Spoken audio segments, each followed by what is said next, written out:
اعوذ باللہ من الشیطان الرجیم بسم اللہ الرحمن الرحیم۔ حضرت بریدہ رضی اللہ تعالیٰ عنہ فرماتے ہیں، میں نے اللہ کے نبی صلی اللہ علیہ وسلم کو یہ ارشاد فرماتے ہوئے سنا، انسان کے جسم میں 360 جوڑ ہیں، انسان کو چاہیے کہ ہر جوڑ کے بدلہ میں صدقہ کیا کرے، ہر جوڑ کے بدلہ میں صدقہ کیا کرے۔ تو صحابہ فرماتے ہیں کہ ہم نے پوچھا یا رسول اللہ، ہم میں سے ہر آدمی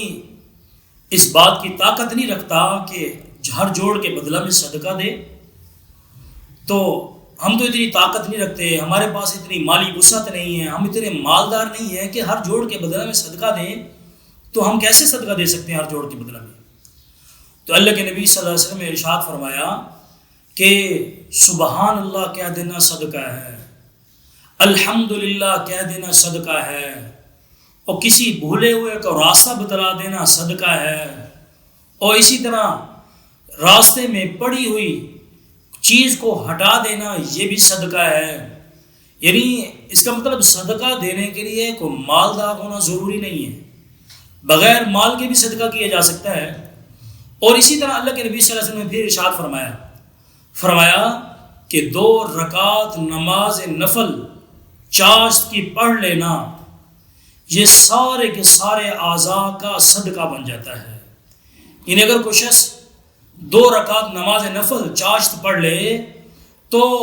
اس کے سارے اعضاء کی طرف سے یہ 2 رکعت یا چاشت جو ہے یہ صدقہ بن جائے گی۔ اور پھر آپ دیکھیے کہ جس چیز کا صدقہ دے دیا جاتا ہے اس سے بلائیں ٹل جاتی ہیں۔ اللہ کے نبی نے فرمایا کہ صدقہ دینے سے بلائیں ٹل جاتی ہیں۔ تو جب ہم نے 2 رکعت نماز نفل چاشت پڑھ لی تو گویا کہ ہم نے سارے کے سارے جسم کا صدقہ ادا کر دیا۔ اب جب سارے کے سارے جسم کا صدقہ ادا کر دیا ہے تو اللہ تعالیٰ اب ہم پر آنے والی مصیبتوں اور پریشانیوں اور اسی طرح غموں کو اس 2 رکعت نماز نفل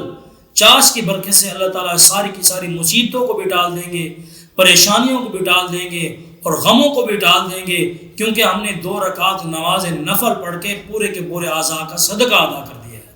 اللہ تعالیٰ مجھے اور آپ کو ان باتوں پر عمل کرنے کی توفیق عطا فرمائے۔